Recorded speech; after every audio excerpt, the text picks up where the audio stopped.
Okay, welcome to chapter 6. This chapter is all about polynomials. So let's run through some unit objectives before we start. The first one here is the only one we're covering today, to add, subtract, and multiply polynomials, and we'll be looking at some of the language and terminology that goes along with that as well. Next lesson we'll be looking at how to divide polynomials. This one should be fairly familiar to you. We looked at the remainder and factor theorems last year, and we're adding the rational root theorem this year as well. These three theorems all have to do with finding factors of polynomials, and we're zoning in specifically on cubics and quartics this year. So the next couple of objectives all have to do with cubics and quartics, but just extending some of the stuff we know how to do. So solving equations and inequalities, recognizing and sketching graphs, finding rules, and solving problems. Yeah, we already know how to do all these things with linear and quadratics. The last one is the only one that's probably new to us, and it's using something called the bisection method to solve polynomials. Okay, so let's have a quick look at some language or some terminology that we will need for the entire chapter.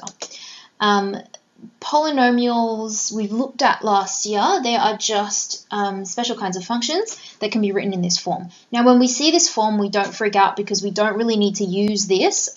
We will be using actual polynomials, but some of the key stuff here is that n has to be a natural number or 0, n being this number up here, this power. Okay, so we're not interested in fractional powers, we're not interested in negative powers, we are only looking for natural numbers, okay, so positive whole number powers. These coefficients are also important. It says the coefficients have to be real numbers, so all of these ones here are real numbers, that's not a big deal, and an has to not be 0, so that leading coefficient there can't be 0. And that's just because if it were 0, then that term just wouldn't exist. There's a special kind of polynomial called the zero polynomial. Something fancy about it. It's just p of x is equal to 0. The leading term, this is a word we learned last year. Leading term is this one. Okay, it's not necessarily the first one in the sequence, but it is the term with the highest index or the highest power. Okay, so we're just looking at the powers, looking for the highest one, and the term with the highest power is our leading term. And that flows onto the degree of the polynomial. If we found the leading term, then we know the degree. The degree of the polynomial will just be n. Okay, it's just the highest power. We know the word monic. We know that monic quadratics are quadratics where the coefficient of x squared is 1. Exactly the same thing here. So the leading term will have coefficient 1. This an will just be a 1. Constants we know all about. It's this last one here. It's the term with no x. Okay, so let's have a quick look at this polynomial. We've got p of x is equal to 2x cubed plus 3x to the 4 take away x plus 5. And let's have a look at some of those different terms that we just learned. So the first one, leading term, remember that is the term with the highest index, the highest power. Okay, not the first term. We try and write it as the first term, but we will also try and throw you off by putting something else first. So we're looking at the highest power. The power is 3, the power is 4, power is 1, power is 0. That's the highest power there, so our leading term is 3x to the 4. That gives us a clue as to what the degree is going to be. The degree is just that highest power. Okay, so it's 4. The constant term is the one with no x. So that's 5, we know that one. And is it monic? The answer is no, it's not a monic polynomial because the coefficient of the leading term is not 1. The coefficient there is 3, so no, not monic. Okay, our first example. We've got a polynomial here, p of x is equal to x to the 4 take away 4x take away 1, and let's evaluate a couple of things. So the first thing we want to find is p of 1. We know all we have to do from our work with functions, all we have to do is substitute in that 1 for every time we see an x. So in this case, 1 to the 4, take 4 times 1, take away 1, that gives us 1, take 4, take 1, the 1's cancel out, we're left with negative 4. Okay, nice and simple. We'll have a look at another one. P of negative 2 is same thing, sub in a negative 2. And we get negative 2 to the power of 4 is 16. plus 8 take 1 is equal to 23. Okay, a slightly different example. We've got another polynomial here. P of x is equal to negative x to the 4 plus 2x cubed plus cx minus 5. Okay, the difference here is that we have this unknown c here. And what we want to do is we're given a value for the polynomial. We know that when x is negative 1, the polynomial is equal to negative 4. And we want to find the value of c. Okay, we've done questions like this before with functions. All we need to do is sub in these values. Okay, so we know that p of negative 1 is equal to negative 4. What we want to do with this negative 1 is we need to sub it into here. Okay, so what we end up getting is we have negative 1 to the 4 plus 2 times negative 1 to the 3 plus c times negative 1 minus 5. Okay, we've subbed in the negative 1 into the polynomial. And we know that that is going to be equal to negative 4. Okay. Once we evaluate this, we'll be able to solve for c really easily. So negative 1 to the 4 is going to be positive 1. So we end up with negative 1 here.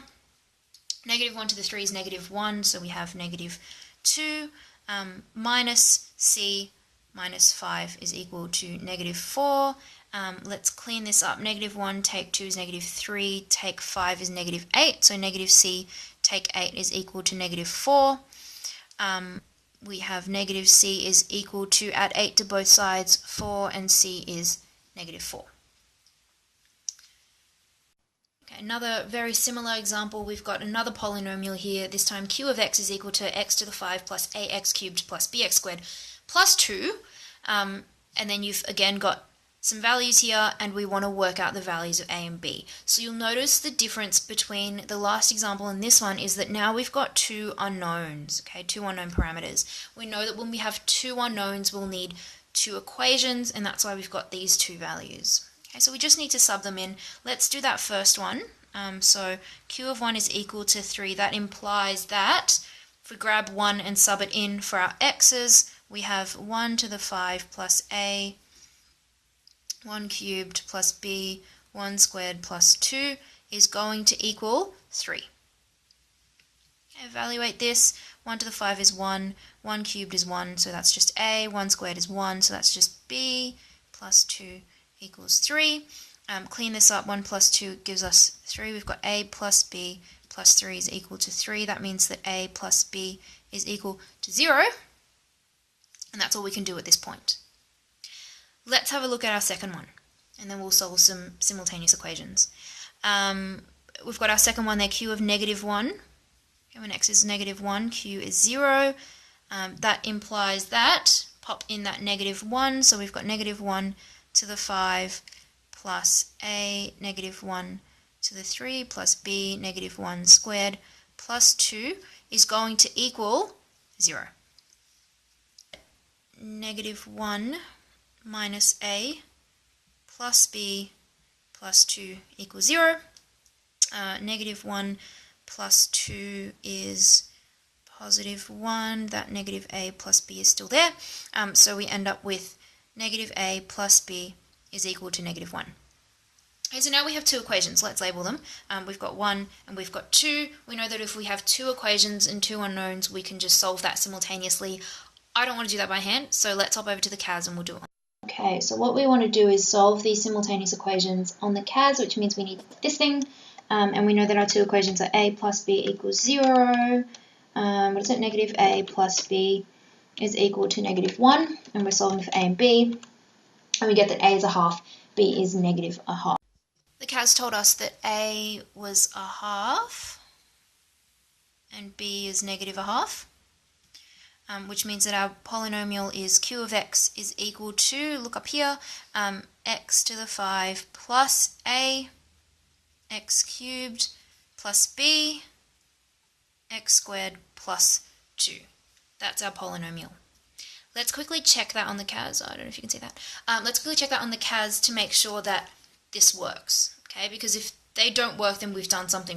So just like we did when we were putting functions into our CAS, we just need to go to interactive define. This time our function is called q, it's still of x, and our polynomial is x to the 5 plus a half x cubed, take a half x squared plus 2. And it tells us it's done. Let's go ahead and check the couple of points we had. So q of 1 should give us 3, good, and q of -1 gives us 0, which means that we've done it correctly, we found our a and b correctly. The section of this lesson is all about combining polynomials in different ways, and this is really key. So the sum, difference, and product of two polynomials is also polynomial. By sum we mean add, difference, subtract, and product multiply. Okay, so our example here gives us two polynomials. This one is p, this one is q. We want to do some different things with them. So the first thing we're doing is we're finding their sum, px plus qx, and all we have to do is grab those polynomials. So p of x is x to the 4, take 4x, take 1, and q of x is 2x cubed, take x plus 2. And then we're just combining like terms. So x to the 4 remains x to the 4, it has no friends. X cubed, there's also just one of those, so we've got 2x cubed. There are no x squared terms, there are a couple of x terms, we've got one there and one there, so -4x take x, -5x, and then we've got a couple of constants there as well. -1 plus 2 is +1. Look to see what happens when we multiply these polynomials. So we have p of x times q of x, and once again just writing them out, p of x is x to the 4, take 4x, take 1, and we're multiplying that by q of x. So just like we do when we multiply out binomials in brackets, all we have to do is multiply every term in this bracket by everything in that bracket, basically, right? So I'm going to start with this first term and multiply everything in this bracket by x to the 4. So we've got x to the 4 times that, which gives us 2x to the 7. Remember, we're adding powers when we multiply. X to the 4 times the second term gives us -x to the 5, and x to the 4 times 2 is +2x to the 4. Let's try it with the second one. -4x multiplied by everything in that bracket. -4x times 2x cubed gives us -8x to the 4. -4x times -x is +4x squared, and -4x times +2 is -8x. Alright, last one. -1 times everything. So -1 times 2x cubed, -1 times -x, and -1 times +2. Again, this is really long and gross, but we can just combine like terms. So again, starting with the highest power, x to the 7, there's just one of them. X to the 5, also just one. I'm just going to cross them out as I go so I can see that I've done everything, I haven't missed anything. X to the 4, there's two of these. So 2 take 8 is -6x to the 4. Done those ones. We've got an x to the 3. X squared. Our x's, -8 plus 1 is -7. And our little constant there. Again, let's go ahead and check this on the CAS to make sure we've done it right. So we'll define our two polynomials. We've got p of x is equal to x to the 4, take away 4x, take 1. It's happy with that. Go ahead and define q of x as well. Q of x is 2x cubed, take away x plus 2. Okay, so now we can add them. P of x plus q of x gives us exactly what we had before. We had x to the 4 plus 2x cubed, take away 5x plus 1 when we did it by hand, and we'll multiply them as well. Use the times, sorry, I should use this one, times q of x. Issues. It doesn't want to do it. I don't know if on your actual CAS it will expand that for you, but if it doesn't, you know how to expand stuff on the CAS. Just click and drag that into here and hit execute. This is really long, but we'll check that it's the same as what we did by hand. 2x to the 7, take away x to the 5, take away 6x to the 4, take away 2x cubed plus 4x squared, take away 7x minus 2. Really long, but that's exactly what we got when we did it by hand. Just a little bit more notation. We use this notation deg of f to mean the degree of a polynomial f, just like we used notation for domain and range and inverse and all those things. So just a couple of rules for polynomials and degrees. If we have a couple of polynomials, say f and g, that are not 0, it's important that they're not 0, and we want the degree of the product of them. Okay, we know how to find products. We just did it in that example, p times q. We want to find out the degree without actually going through and doing that tedious multiplication. There's a little rule, and it's just the degree of f plus the degree of g. Okay, so if you look back at your notes from that last example, the degree of p, highest power of p, was 4, and the degree of q was 3. When we multiplied them together, the degree was 7, the highest power of x was 7. We don't need to go through and multiply it all out. We can just use this rule. When we're adding, though, it's a slightly different story. And this is the rule. So when we're adding two polynomials f plus g, the degree is going to be less than or equal to the maximum degree of f and g. What we mean by this is, if again you look back to the last example, the degree of p was 4, the degree of q is 3. The degree when we added them together was 4, yep, but it could also be less than that. And the reason it could be less than that, and you don't need to write this down, but I'll just do it off on the slide over here, is, for example, imagine if f of x was x squared plus 1 and g of x was negative x squared plus 2x, take 4. I've just made that up. F of x plus g of x is going to be equal to x squared plus 1 minus x squared plus 2x minus 4. And when we collect like terms, we'll see that x squared take x squared, they cancel, we end up with nothing. We have 2x squared plus 1 take 4 is take 3. Okay, so the degree of this polynomial when we add them together, f plus g, is not necessarily going to be x squared. It's not necessarily the highest power, the degree of f or the degree of g, but it will be less than or equal to that. It could be that, but it will definitely not be more than. Okay, last little bit, we're almost there. So this last bit is about when polynomials are equal. Okay, so I'm just going to quickly write out two polynomials, p of x and q of x. Okay, so we have these two polynomials, p of x and q of x. They both have an x cubed term, an x squared term, an x term, and a constant. Okay, and we're saying that they could be equal. But what our knowledge of functions tells us is that if p of x is equal to q of x, then what do we know about those coefficients? Okay, we know that if there's an x cubed term and these are equal, then this coefficient has to be equal to that coefficient. A3 has to be equal to B3. Similarly, A2 has to be equal to B2, A1 has to be equal to B1, and that constant, those two constants there, have to be equal to each other. That's all this sentence means. They're equal if their corresponding coefficients are all. Alrighty, last example.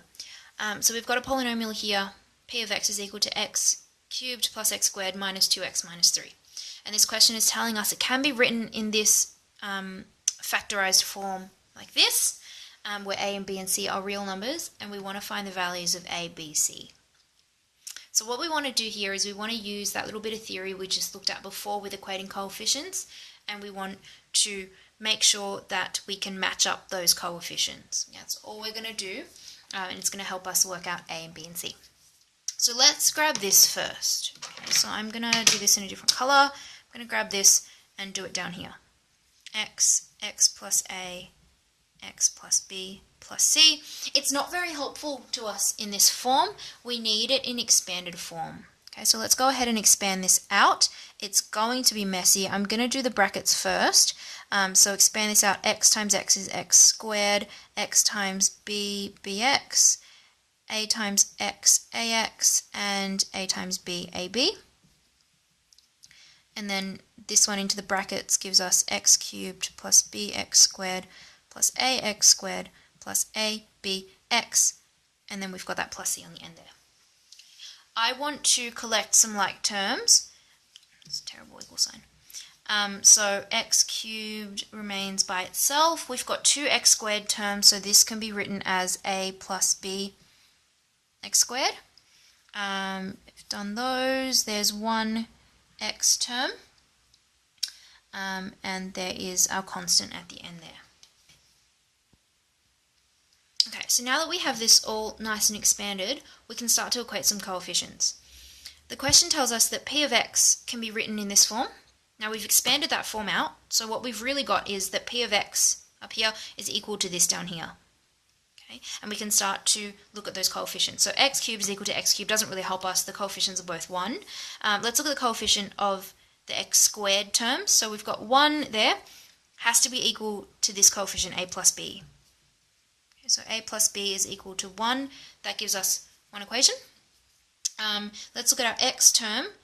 ab is our coefficient here, negative 2 is our coefficient there. If they're equal, those coefficients also have to be equal. So ab is equal to negative 2, and our constant here, our c, is equal to negative 3, that constant up there. So c is equal to negative 3. Okay, this is one of our solutions. We wanted to work out the values of a, b, and c. We've got the c is equal to 3, but we need to solve for a and b. We've got two unknowns in two equations here, and we are once again going to do that on the CAS. So if we go over to the CAS, again we've got simultaneous equations. We've got a plus b is equal to 1 and a times b. Remember, don't put in a times b like this. You can write that in algebra when you're working out by hand, but on the CAS it has no idea what that means. So a times b is equal to negative 2, and we're solving for a and b. We've got two sets of possible solutions. Okay, so we need to write both of them down.